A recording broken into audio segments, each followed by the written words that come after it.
네, 우리 찬송가 379장입니다. 379장 찬양하겠습니다.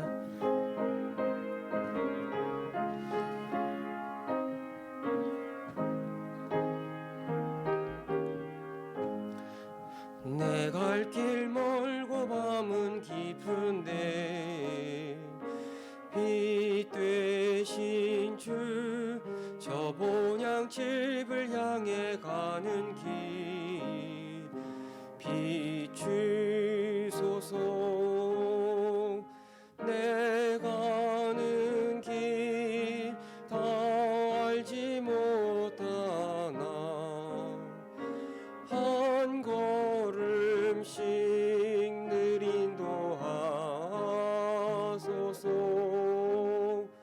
이전에 방탕하게 지낼 때에 교만하여 맘대로 고집하던 이 죄인 사하소서.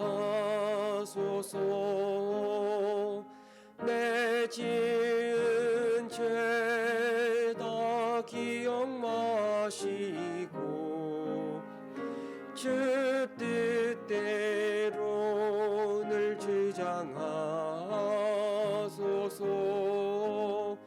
이전에 나를 인도하신 주 장래에도 내 앞에 험산 줄령 만날 때에 도우소서. 밤 지나고 저 밝은 아침에 기쁨으로 내 주를 만나리.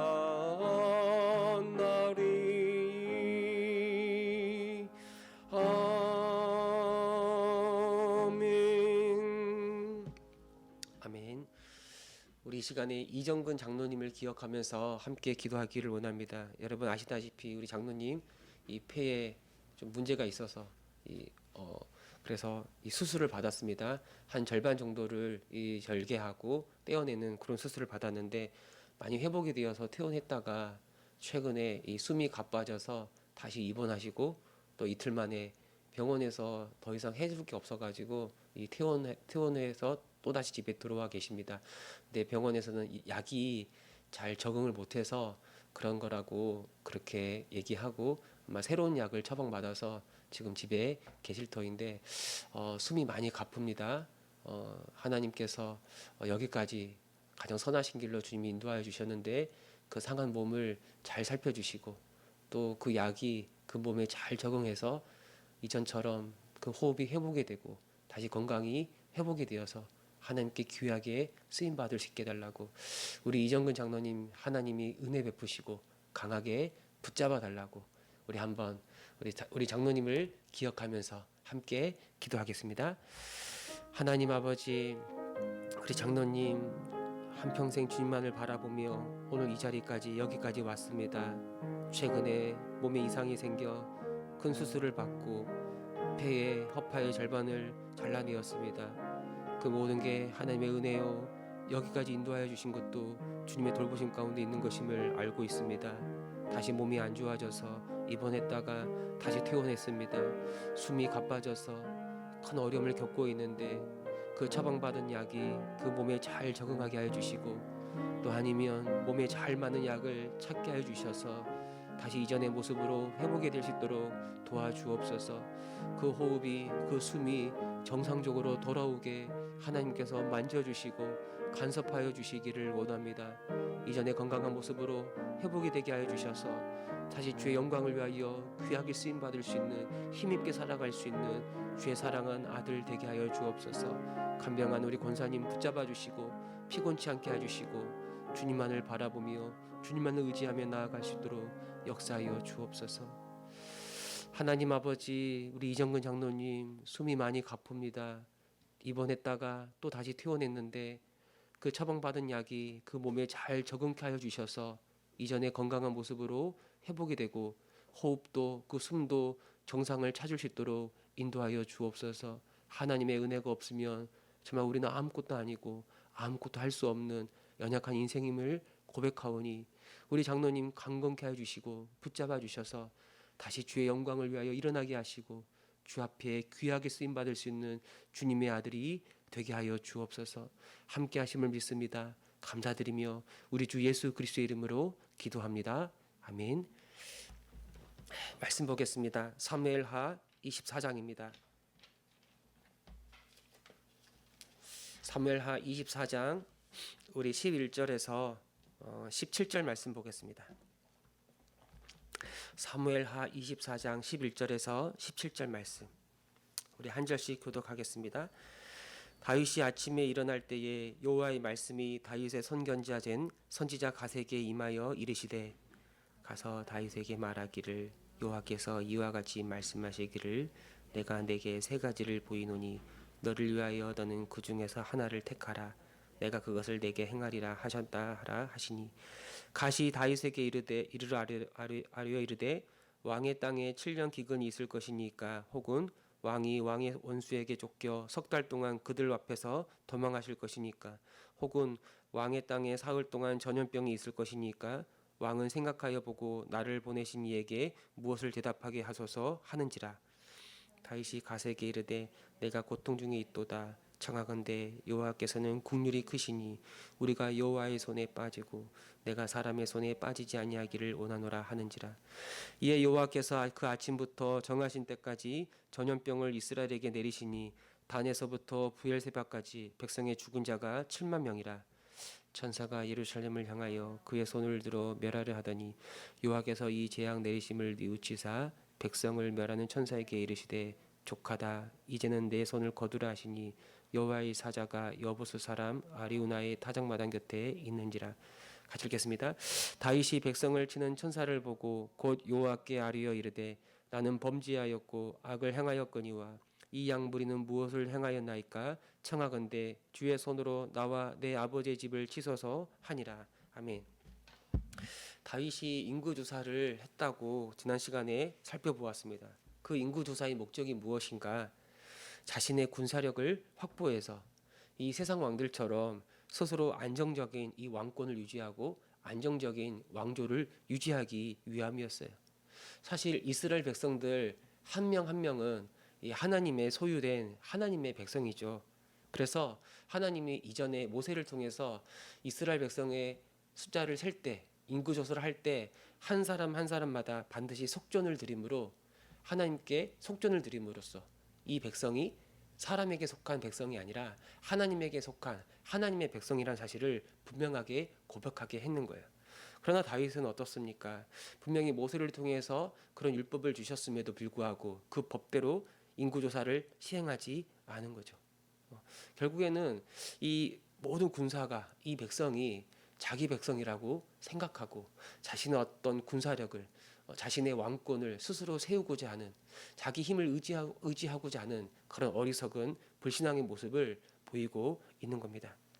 인구조사가 다 끝나고 이 보고를 받을 때 그때서야 비로소 다윗은 이 행위가 하나님 앞에 큰 죄악임을 알게 되고 그래서 하나님 앞에 회개하며 자기 죄를 돌이키게 되는 거예요.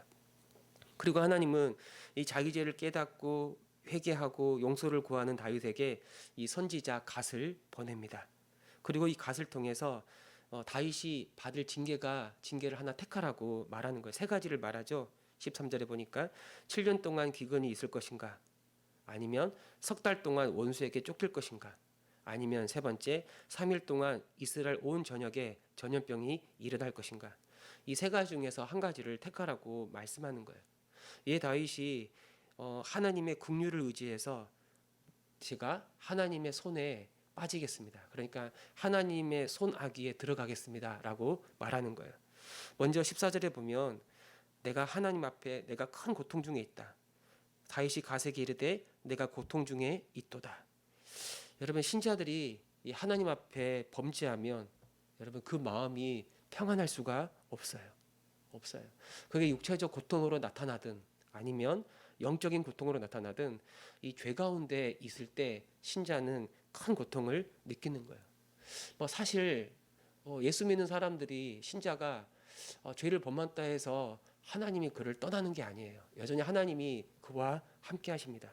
그러나 심정적으로 우리가 죄를 범하면 마치 하나님과 내가 이 분리되어 있는 것처럼 느껴지는 그런 큰 고통을 경험하게 되는 거예요. 만약에 죄를 지으면서도 마음이 평안하고 너무 좋고 그러면 어쩌면 나는 신자가 아닐 수도 있는 거예요.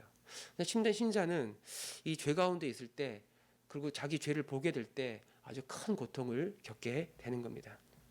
그리고 다윗은 여호와께서 긍휼이 크시니 하나님의 긍휼, 여호와의 긍휼을 의지하는 거예요. 이 긍휼이라는 무슨 말인가? 하나님이 우리를 불쌍히 여기는 그 마음을 가리키는 거예요. 이 단어 자체가 이 긍휼이라는 단어 자체가 그 마음 깊은 곳에서부터 사랑하고 아끼는 마음을 가리키는 거예요. 그러니까 엄마가 아이를 낳고 그 아이가 엄마의 젖을 빨죠. 그 젖을 빠는 아이를 바라보면서 그 사랑하는 마음, 그 아끼는 마음, 이게 바로 긍휼히 여기는 마음이고, 아비가 자기 자녀를 아끼고 사랑하는 마음, 그게 바로 긍휼의 마음이라고 말하는 거예요. 다윗은 자기를 향한 그리고 이스라엘 향한 하나님의 그 긍휼하심, 하나님의 그 긍휼하심의 호소에서 내가 사람들에게 잡혀 사람들에게 쫓기는 것보다 그저 긍휼이 풍성하신 하나님의 긍휼, 그래서 긍휼이 풍성하신 하나님의 손에 내가 빠지기를 원합니다. 그 손 아래 내가 징계받기를 원합니다라고 그렇게 말하고 있는 겁니다. 그러니까 석 달 동안, 두 번째가 석 달 동안 원수에게 쫓기는 거였는데, 석 달 동안 원수에게 쫓기는 징계가 아니라 나머지 두 가지 중에서 하나님께서 택해달라고 그렇게 하나님께 맡겨 드리는 거예요. 여러분, 우리 자식이 잘못했을 때 부모는 어떻습니까? 부모는 그 징계를 통해서라도 내 자식이 바른 길로 나아가기를 원하고 그 자식의 잘못된 것을 바로잡기를 원하는 거예요. 근데 그때 이 부모의 마음이 어떻습니까? 마음이 정말 괴롭지요. 아주 고통스러운 마음이에요. 뭐 징계를 받는 자녀도 힘들겠지만 사실 부모의 마음은 그것과 비교할 수 없을 정도로 그 마음이 찢겨지는 거예요. 징계하면서도, 자녀를 징계하면서도 그 마음에 이 자식을 향한 긍휼히 여기는 그 마음이 있기 때문에 그런 거예요. 여러분, 하나님이 우리를 긍휼히 여기시는 것, 왜 우리를 이렇게 긍휼히 여겨주시는가? 우리가 하나님의 백성이고 우리가 하나님의 아들이고 하나님의 딸이기 때문에 그런 거예요. 그 누구보다 하나님은 그 택한 자녀들의 그 죄악의 문제에 대하여 아주 민감하게 반응하시고, 그래서 하나님이 그들을 그냥 내버려 두지 않으세요. 절대 내버려 두지 않습니다. 그들에게 찾아오셔서, 물론 찾아오셔서 하나님이 때론 기다리기도 해요. 때론 하나님이 달래기도 합니다. 그러나 때론 하나님께서 크게 징계하시고 그 죄로부터 돌이키게 하는 것, 바로 그게 주님의 마음이냐. 만약에 하나님이 그냥 죄 가운데 살아가고 있는 우리를 그냥 내버려 두신다면 이건 죽는 거예요. 죽는 거예요. 이건 정말 저주 가운데 그냥 내버려 두는 겁니다. 이것처럼 절망스러운 일이 없는 거예요. 하나님이 우리를 보시고 우리 가운데 찾아오셔서 우리를 징계하는 것 자체가 하나님의 긍휼이다라고 말할 수가 있는 겁니다. 이 다윗이 하나님의 그 긍휼을 기대하고 그래서 그분의 손에 빠지는, 하나님의 손 안에 들어가는 그런 징계를 선택하자 하나님은 그날 아침부터 이 정해진 때까지, 이게 아마 3일 동안이 진행되었는지 정확하게 알 수 없지만 그 정해진 때까지 단에서 부엘세바, 가장 이스라엘 북쪽에서부터 가장 밑에 남쪽에 있는 온 이스라엘 전역에 전염병을 내립니다. 그리고 이 전염병으로 이 7만 명이나 되는 엄청난 많은 사람이 목숨을 잃게 되는 거예요. 이 완전수 7, 이 성경에도 완전수가 있는데 이 7도 완전수 중에 하나입니다.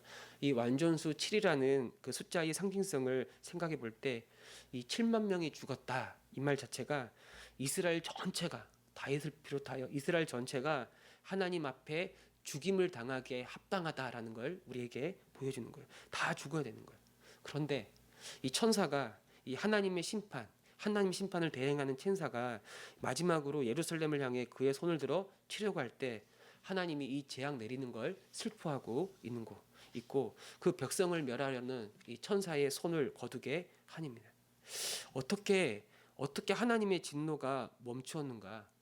어떻게 하나님은 이제 만족하다, 더 이상 할 필요가 없고 나는 다 이루었다, 그렇게 말하고 이 심판과 이 저주를 하나님이 거두어 가시는가?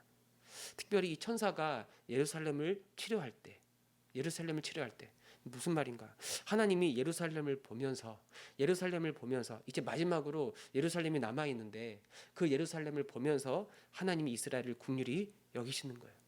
말씀 보니까 그때의 16절 하반절에 보면은 여호와의 사자가 여보수 사람 아라우나의 타작마당 곁에 있는지라. 이 예루살렘에 있는 한 지역을 말하는데 그 여호와의 사자가 거기에 있었다.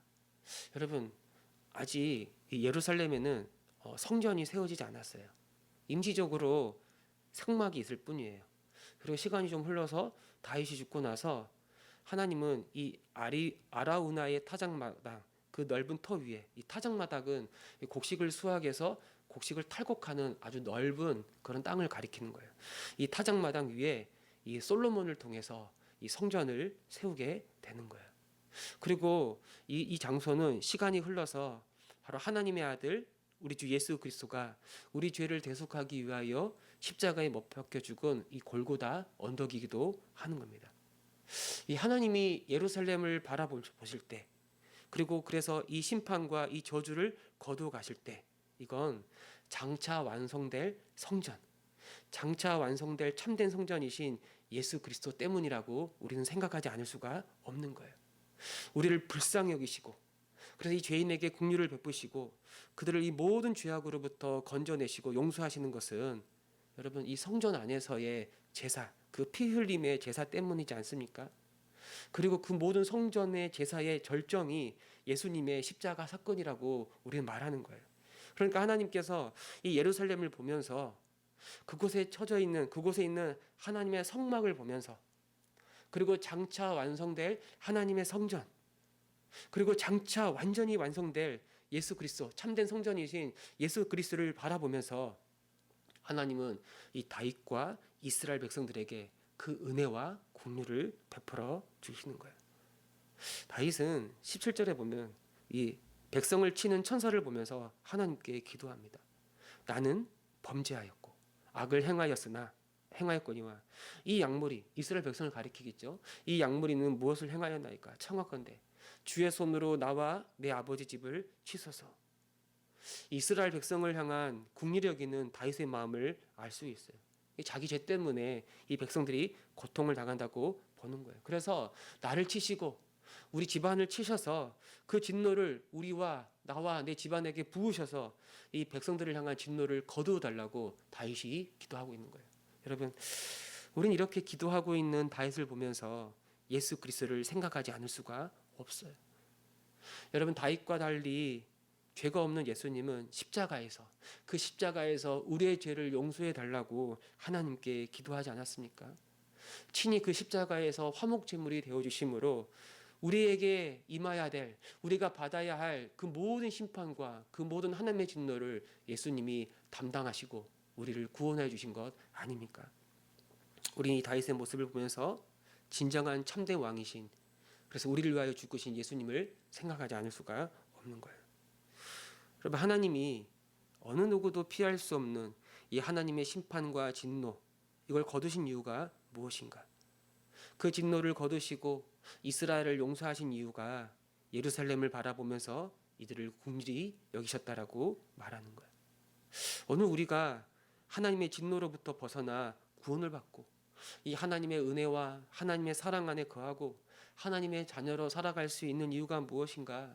여러분, 이게 다 하나님의 긍휼 때문이에요. 이것이 어떻게, 하나님의 긍휼이 어떻게 우리에게 나타나는가? 바로 그리스도의 십자가 사건이지 않습니까? 예수님은 십자가에서 우리가 담당해야 될 모든 진노를 담당하셨어요. 하나님은 우리를 구원하기 위하여 자기 독생자를 우리를 위하여 내어 주셨어요. 그 하나님의 긍휼히 여기시는 마음, 하나님의 그 긍휼히 여기시는 그 마음이 없었다면 우리는 주님 앞에 감히 설 수 없는 죽어마땅한, 이 심판받기 합당한 죄인이실 밖에 없는 거예요. 하나님은 예수 그리스도 안에서 우리 때문에 고통을 겪으셨고 심지어 예수 안에서 우리 때문에 죽으셨죠. 그래서 우리가 이렇게 살아나 하나님의 자녀가 될 수 있었던 거예요. 우리가 이를 안다면, 이 은혜를 안다면 우리는 헛된 주를 믿기 전에 그 죄 가운데 살아갔던 그런 삶을 살아갈 수가 없겠죠. 하나님, 이 십자가에 나타난 하나님의 사랑, 하나님의 이루 말할 수 없는 하나님의 긍휼, 그 긍휼을 의지하며 내가 살기를 원합니다. 날마다 내 입술에서 주님을 향한 그 감사의 고백이 끊어지지 않게 하시고 이젠 더 이상 그 교만한 그 죄 가운데 살아가는 게 아니라 날마다 돌이키고 날마다 회개하고 날마다 주님을 바라보고 날마다 주님의 뜻 가운데 살아가는 주님의 자녀가 되게 하여 주옵소서. 오늘 하루도 내가 하나님의 진노받기에 합당한 죄인이지만 여전히 하나님의 그 긍휼이 내 가운데 계속해서 부어지고 있음을 보게 해 주셔서 그걸 보며 감사하며 내 삶을 주 앞에 드리며 거룩하게 살아가게 하여 주옵소서. 오늘 이것이 저와 여러분 우리의 기도가 되기를 바랍니다. 아멘.